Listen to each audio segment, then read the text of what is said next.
الحمد لله وكفى وسلام على عباده الذين اصطفى أما بعد فأعوذ بالله من الشيطان الرجيم بسم الله الرحمن الرحيم ولكل أمة جعلنا منسكا ليذكروا اسم الله على ما رزقهم من بهيمة الأنعام صدق اللہ العظیم۔ ناظرین، یہ سلسلہ ہے قربانی کے تذکرے کا اور ان کی ترغیبات کا۔ کل آپ کے سامنے قربانی کی تاریخ ذکر کی گئی تھی کہ قربانی کی تاریخ یہ نئی نہیں ہے بلکہ یہ بہت پرانی ہے، اور اسی لیے قرآن کریم جو ہے فرمایا وَلِكُلِّ أُمَّةٍ جَعَلْنَا مَنسَكًا لِيَذْكُرُوا اسْمَ اللَّهِ، اور ہم نے ہر امت پر وَلِكُلِّ أُمَّةٍ جَعَلْنَا مَنسَكًا لِيَذْكُرُوا اسْمَ اللَّهِ، ہم نے ہر امت کے اوپر قربانی کو لازم کیا ہے تاکہ وہ جو اللہ نے رزق دیا اس کے اوپر اللہ کا نام لے سکیں۔ اس کی مختصر تاریخ کل آپ کے سامنے ذکر کی گئی تھی کہ اس کی ابتدا آدم علیہ السلام کے دو بیٹوں سے ہوئی۔ قابیل حابیل دونوں نے اللہ کی راہ میں قربانی پیش کی اور وہ قربانی قبول ہوئی۔ اس کے بعد سلسلہ در سلسلہ آپ کو بتایا گیا تھا کہ نوح علیہ السلام کے یہاں بھی آپ نے ایک مذبح خانہ بنایا ہوا تھا، اس میں آپ بہت سارے جانوروں کو ذبح کیا کرتے تھے۔ اسی طرح سلیمان علیہ السلام جب بیت المقدس کی بنا سے فارغ ہوئے تو آپ نے بہت سارے جانور اللہ کے لیے ذبح کیے اور بنی اسرائیل کو کھلائے، اللہ کے لیے ذبح کیے۔ اور اسی طرح یہ حضرت ابراہیم علیہ السلام کے بارے میں بھی آتا ہے کہ آپ کے زمانے میں لوگ قربانی کیا کرتے تھے ذبح کر کے اور پھر اس کو آگ میں جلا دیا کرتے تھے۔ ایک تو یہ مشہور طریقہ تھا گزشتہ امتوں کا جس کی طرف کل بھی اشارہ کیا گیا تھا قرآن کے حوالے سے، کہ اس زمانے میں قربانی کا طریقہ یہ ہوتا تھا کہ جو قربانی دینی ہوتی تھی وہ کمرے کے اندر رکھ دی جاتی تھی، وقت کے نبی وہاں دعا فرماتے تھے، اور تمام بنی اسرائیل گیٹ کو اس کے کمرے کے باہر رہ کر کے دعا کیا کرتے تھے۔ تو آسمان سے ایک آگ آتی تھی جس میں ایک کڑک رہتی تھی، دھواں وغیرہ نہیں ہوتا تھا، وہ آگ سے جلا کے چلی جاتی تھی قربانی کو۔ یہ جیسے قربانی کی قبولیت کی نشانی ہوتی تھی، اسی طرح جہاد میں جو مال غنیمت حاصل ہوتا تھا اس کو بھی اسی طرح جلوایا جاتا تھا، یہ اس کے بھی قبولیت کی نشانی ہوا کرتی تھی۔ اسی طرح ناظرین یہ سلسلہ در سلسلہ چلتا ہوا ابراہیم علیہ السلام پر آیا۔ آپ کے بارے میں کل میں نے کچھ ذکر کیا تھا، دو چار باتیں، اسے دہرانا نہیں چاہتا۔ اب نمبر آیا اللہ کے نبی صلی اللہ علیہ وسلم کے دادا عبد المطلب کا۔ عبد المطلب نے نظر مانی تھی کہ اگر میرے یہاں 10 بیٹے ہو جائیں تو میں ان میں سے ایک اللہ کے راستے میں ذبح کروں گا۔ جب 10 بیٹے آپ کے صحت مند ہو گئے تو آپ کو نظر اپنی یاد تھی، تو آپ نے سارے بیٹوں کو بلایا اور بلا کے کہا کہ میں نے نظر مانی تھی کہ تم میں سے ایک بچے کو ذبح کروں گا میں اللہ کی رضا کے لیے۔ تو سارے کے سارے سب نے عرض کیا کہ والد بزرگوار آپ جیسا مناسب سمجھے، ہم سب خدا کے لیے قربان ہونے کے لیے تیار ہیں۔ تو ان میں سے سب سے چھوٹے تھے عبداللہ حضرت عبداللہ جو اللہ کے حبیب علیہ السلام کے والد محترم بھی ہیں۔ ان کو عبد المطلب نے پکڑا۔ آپ بہت خوبصورت تھے، نہایت حسین و جمیل تھے، اور کیوں نہ ہو اللہ کے حبیب علیہ السلام آپ ہی کی پشت آنے والے تھے، تو آپ نے ان کا ہاتھ پکڑا، آستین چڑھا کر کے قبلے کے بیت اللہ کے اندر لے گئے، حرم کے اندر لے گئے۔ مکے والوں کو پتہ چلا، وہ بھاگے آئے۔ کہا کہ عبد المطلب کیا کرنے جا رہے ہو؟ کہا کرنا کیا ہے، میں نے منت مانی تھی کہ اگر میرے 10 بیٹے صحت مند ہو جائیں تو میں کو اللہ کے لیے ذبح کروں گا۔ تو انہوں نے کہا کہ میرے خدا کے میرے بیچ میں کوئی نہیں آئے گا۔ انہوں نے کہا کہ ہم آپ کو یہ کرنے نہیں دیں گے۔ آپ نے فرمایا نہیں، تم کون ہوتے مجھے روکنے والے؟ انہوں نے کہا کہ نہیں ابو طالب، میں عبد المطلب، آپ ایسا مت کیجیے گا، اور کوئی بھی تو بدل ہوگا اس کا۔ آپ نے فرمایا میرے نزدیک تو کوئی بدل نہیں ہے۔ اور انہوں نے کہا کہ اچھا ٹھیک ہے، آپ ہمیں تھوڑا وقت دیں۔ تو آپ سجا نامی ایک عرافہ رہتی تھی، اس کے پاس گئے، لوگ اکٹھے ہو کر کے انہوں نے کہا کہ ایسا ایسا مسئلہ ہے۔ تو اس نے پوچھا کہ اچھا تمہارے یہاں اس کی دیت کیا ہوتی ہے، یہ مقتول کی دیت کیا ہوتی ہے؟ انہوں نے کہا کہ 10 اونٹ ہوتی ہے۔ آپ نے کہا کہ اچھا جاؤ عبداللہ کے برابر میں 10 اونٹ رکھو، اور پھر اس کے بعد قرا ڈالو۔ اگر قرا اونٹوں کے نام آ جائے تو اونٹوں کو ذبح کر دو، عبداللہ بچ جائیں گے، اور اگر عبداللہ کے نام آ جائے پھر 10 اونٹ بڑھا دو۔ اسی طرح بڑھاتے رہو جب تک کہ قرا اونٹوں کے نام نہ نکل جائے۔ چنانچہ اسی طرح قرا ڈالا جاتا رہا اور وہ عبداللہ کے نام نکلتا رہا۔ پھر لاسٹ میں جا کر کے جب 100 اونٹ ہو گئے تو پھر قرا ڈالا گیا 10ویں مرتبہ 11ویں مرتبہ، تو وہ اونٹوں کے نام نکلا تو پورے مکے والوں نے خوشی منائی، وہ 100 اونٹوں کو ذبح کر دیا گیا۔ تو یہ عبد المطلب کی طرف سے 100 اونٹ تھے جو بیٹے کے بدلے میں ذبح کیے گئے۔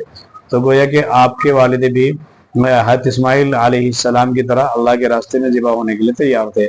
اور اسی لیے ایک اعرابی نے آپ کو ایک مرتبہ ایک موقع پر یبن الذبیحین فرمایا، اے دو ذبح ہونے والوں کے بیٹے، ایک تو اسماعیل ذبیح اللہ، ایک عبداللہ جو ذبح ہونے سے بچ گئے تھے، تو آپ خوش ہوئے اور آپ سمجھ بھی گئے اور خوشی کا آپ نے اظہار بھی فرمایا۔ تو اسی طرح ناظرین یہ سلسلہ قربانی کا چلا، اور یہ تاریخ ہے ہلکی سی۔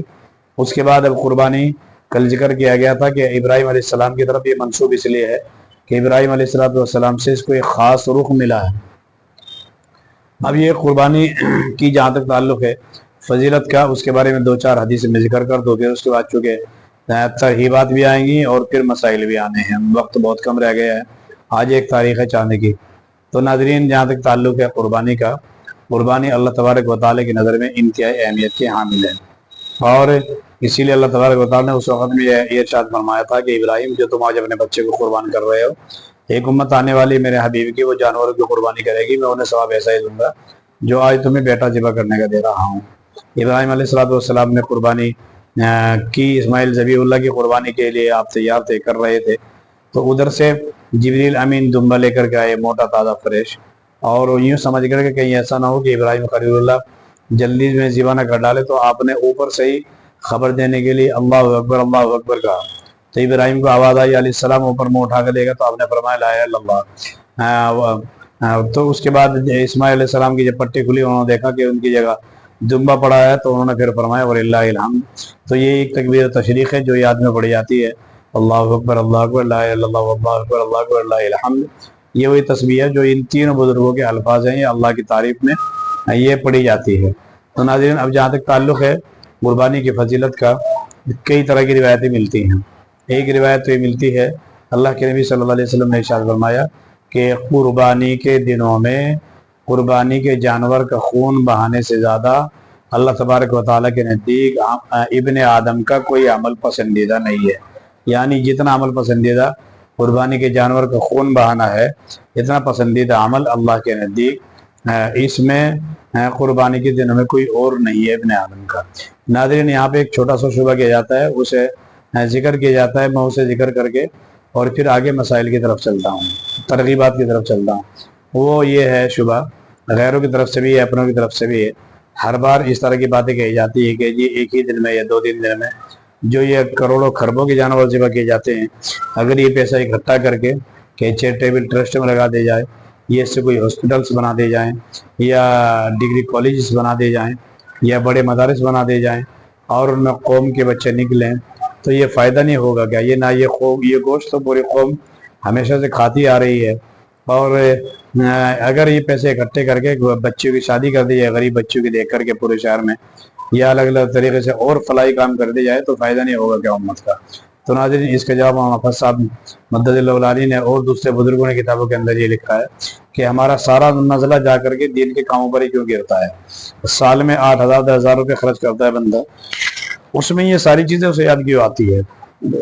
اسے یہ کیوں یاد نہیں آتا میں شادی میں 30 لاکھ لگا رہا ہوں، 40 لاکھ لگا رہا ہوں بچی کی شادی میں، ہم کیوں نہ ایسا کر لیں کہ 500 آدمی یا 1000 2000 آدمی اکٹھے ہو جائیں اور یوں کہہ دے بھائی اپنی بچیوں کی شادیوں میں سے جو 20 50 لاکھ خرچ کر رہے ہیں، 30 کر رہے ہیں، ہم اس میں سے 10 لاکھ بچا لیں گے، اور 10 لاکھ بچا کر کے 1000 آدمی یہ خربوں کی شکل میں پیسے جائیں گے، ہم پیسے اکٹھے کر کے ان کے کسی ایک شہر میں انٹر کالج بنا دیں گے، کسی شہر میں ڈگری کالج بنا دیں گے، کسی میں ہاسپٹلز بنا دیں گے، وہاں بڑے بڑے سرجن نہ کر کے مسلمانوں کے آپریشن فیری کرائیں گے۔ یہ اس وقت میں کیوں یاد نہیں آتی ہے ہمارے مسلمان بھائیوں کے؟ یہ اللہ کا فریضہ یا اللہ کا واجب جو بندے پر عائد ہوتا ہے، جب اس کے ادا کرنے کا نمبر آتا ہے، اسی وقت میں کیوں یہ ساری چیزیں یاد آتی ہیں؟ اور ہمارا نزلہ دین کے اوپر ہی کیوں گرتا ہے جا کر کے؟ ہم جو منگنی میں پیسے لگا رہے ہیں، ہم جو 5 تولہ 2 تولہ 7 تولہ سونا دے رہے ہیں بچی کو شادی میں، ہمارے ذہن میں یہ کیوں نہیں آتا کہ ہم 10 تولہ کی بجائے ہم 2 تولہ دے دیں گے، اور 8 تولہ میں اکٹھا کر کے، یا 5 دے دیں گے، 5 اکٹھا کر کے ہم 10 غریب لڑکیوں کی شادی کر دیں گے؟ وہاں ہمارے ذہن میں کوئی بات نہیں آتی ہے۔ ہمیشہ دین کے احکام کو پورا کرتے ہوئے یہ باتیں ہمارے ذہن میں آتی ہے۔ تو ناظرین یہ باتیں بیکار کی ہیں، مگر ہمیں کرنا ہے اور سوچنا چاہیے، میٹنگیں کرنی چاہیے، اپنے تعلیمی ادارے ہوں، اپنا اسٹاف ہو، دنیاوی تعلیم بھی اپنی ہو، اپنے طریقے سے ہو، دنیاوی ایجوکیشن ہو، ڈگری، انجینئرنگ، تمام چیزیں ہو ناظرین، مگر یہ اپنی اسٹاف کے ساتھ ہو تو عقائد بھی بچیں گے بچیوں کے، اور اس سے ہماری قوم کو نرسز ملے گی، ساری چیزیں ملیں گی جس کی ہمیں بہت زیادہ ضرورت ہے۔ تو خیر ناظرین، تو بیچ میں جملہ معترض آ گیا تھا. ابھی عرض کر رہا تھا کہ قربانی کا جانور کتنا اہمیت کا حامل اللہ کی نظر میں. حدیث میں فرمایا کہ وہ چیزیں جو انسان استعمال بھی نہیں کرتا ہے ان چیزوں کی بھی اللہ کے نبی صلی اللہ علیہ وسلم نے مثال لے کے ارشاد فرمایا وَإِنَّ يَوْمَ الْقِيَامَةِ لَيَأْتِي بِقُرُونِهَا وَأَزْلَافِهَا وَأَشْعَارِهَا کہ قیامت کے دن جب قربانی کا جانور آئے گا تو وہ مستقل ایسا اللہ کے نبی نے یہ نہیں فرمایا اپنے پٹ کے ساتھ آئے گا، اپنے پنجوں کے ساتھ آئے گا اور اسی طرح سے سینے کے گوشت کے ساتھ آئے گا، بلکہ آپ نے ان چیزوں کا تذکرہ خاص طور پر فرمایا جن کو پھینک دیا جاتا ہے کہ اپنے سینگوں کے ساتھ آئے گا، اپنے کھروں کے ساتھ آئے گا. اس کو عام طور پہ پھینک دیا جاتا ہے. تو مقصد نبوی یہ ہے کہ قربانی کے جانور اپنے تمام چیزوں کے ساتھ آ کر کے نامہ اعمال میں تولا جائے گا. تو اسی لیے انسان کو چاہیے فطیبوا بہا نفسا کہ خوش دلی کے ساتھ قربانی انسان کرے. ایک تو یہ ہے. اور ایک دوسری حدیث میں اللہ کے نبی نے ارشاد فرمایا جو آدمی قربانی اللہ کی رضا کے لیے کرے گا محتسباً کہ وہ اللہ ثواب کی امید رکھتے ہوئے کرے، رب کی رضا کے لیے کرے، تو فرمایا قربانی اس کے لیے دوزخ کی آگ سے آڑ بن جائے گی. اور ناظرین میرے یاد آیا کہ اسی طرح کے ایک شبہ آگے علامہ تھانوی رحمۃ اللہ نے لکھا ہے کہ ایک آدمی یہ کہتا تھا بھائی قربانی کرنے کی ضرورت کیا، ہم صدقہ کر دیں گے اتنے پیسے. تو اس وقت میں مستقل اس نے خواب دیکھا، تھانوی نے لکھا ہے وہ. اور اسی لیے بزرگوں کا مقولہ بھی ایسا من ودایاکم فإن علی الصراط مطایاکم کہ تم اپنی قربانی کے جانوروں کو موٹا تازہ کرو، یہ کل قیامت کے دن پل صراط پر تمہاری سواریاں بنیں گی. تو تھانوی رحمۃ اللہ نے اس طرح کے ایک واقعہ لکھا اپنے الفاظات کے اندر، خطبات کے اندر. میرے یاد آیا کہ اسی طرح ایک بندہ تھا جو اعتراض کیا کرتا تھا. اس نے ایک مرتبہ خواب میں دیکھا کہ میدان محشر قائم ہے اور لوگ کوئی کٹڑے پہ سوار ہو گئے، پل صراط پار کر رہا ہے، کوئی گائے پہ، کوئی کسی چیز پہ، کوئی اونٹ پہ. تو اس کے دل میں خیال آیا کہ یہاں تو دنیا کے اندر، یہاں تو محشر میں پیٹ نہیں لگ رہی ہے، پھر یہ جانور کہاں سے آ رہے ہیں قربانی کے. تو اسے آواز آئی کہ یہ وہی جانور ہے جو دنیا کے اندر قربانی کیا کرتے تھے. تو اس کی آنکھ کھلی اور وہ اپنے اس برے ارادے سے تائب ہوا اور آئندہ سے اس نے یوں دل میں خیال کیا کہ انشاءاللہ میں آئندہ ہمیشہ سے قربانی کیا کروں گا. تو ناظرین اس طرح کی خرافات آئیڈیا ذہن میں لانے کی ضرورت نہیں ہے. سال میں ایک مرتبہ نمبر آتا ہے، آدمی قربانی کرے، اپنے طرف سے قربانی کرے.